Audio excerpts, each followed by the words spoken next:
Hello, family. This is Pastor Roddy. Now, today I want to share a few things. It's a beautiful day here in Minnesota.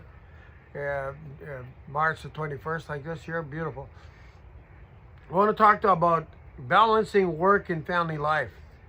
And this is an important thing to understand. How do you create balance? You know, when you look at the family itself, it was made up by God for some purpose. And because people don't understand really the purpose that God put behind human beings or the family, let's try to understand a little bit more how God works. So if I wanted to know anything about anyone, I study their works.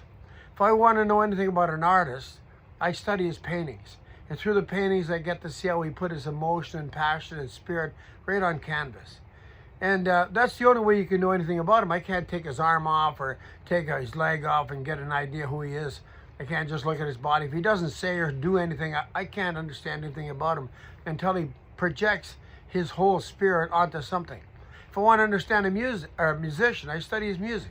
I study all the things the songs he wrote and the passion he puts in songs and the lyrics. And through all of that, I can understand who that artist is and his own feelings. The same with a book. Somebody writes a book, he has a certain feeling. He puts all his heart into the book and you get a feeling of that book and it becomes a bestseller. And so that's how you get to know the person. So if we want to know anything about God, and I'm not talking about the religious God, I'm talking about God the Creator. When we want to know about Him, what did God do? So we are an effect of the first cause, which is God. So what did God do? So if you want to know anything about God, you can understand God in the six created things that He's done. So He's created human beings, animals, plants, molecules, atoms, right down to particles. And what do you see that's consistent in all of them? Well, in human beings, we see male and female. Wow. Animals, we see male and female. In plants, we see stamen and pistil, male and female. In molecules, we see cation and anion, okay? And atoms right there, plus and minus valences. And particles, plus and minus valences. Two pluses repel each other. Two minuses repel each other. So plus and minus create a circuit. So we see polarity in everything, male and female. All right, that means if that's part of the effect, the first cause must have that. The masculine spirit, the feminine spirit within that energy, that spirit. And what else do we see? That's the external thing. What's the internal part? Well, in every human being, we have a mind that you can't see, and we have a body that you can see. You can see my body. Okay? So mankind, human beings, have a mind and body. Animals have an instinct. All right, that's their mind. Plants have a plant mind. You know, they say, well, people that are green thumbs, they put a lot of love into it, and the plants grow. All right, and the plants also seek water with their roots, and they look for sun, right? So the plants have a directive nature like that.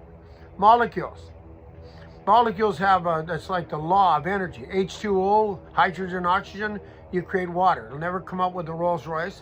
So there's laws in directive nature all the way through.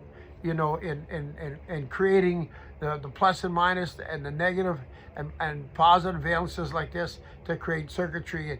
And it'll never ever do something else that it's not the chemical reaction is. Okay, so we have to understand that if God does it in mind, that's invisible, but you see the results to the body and all the efforts like that nature, we want to understand it. So when God created the human being, why did He create a human being? What did He want from the dynamic, that relationship? I'm a parent. I have 7 children. What do I want for my children? I want relationship. I want give and take. We want to co-create together, do things together, create family spirit. We want to do all that together. Well, God's no different. So the God that made you in your mother's womb for 9 months, He put a lot of effort and care and concern into everything. And I always tell everybody this, and you hear it all the time from me, that God can create a human being and human beings can't. Well, you don't know how to make a human being. You don't know how to make a brain, a kidney, a liver, heart. You don't know how to do any of that. Your parents do. And I keep saying that because we have to understand that if God created you in 9 months in your mother's womb, and I know it because my daughter's going to have a baby in 5 days.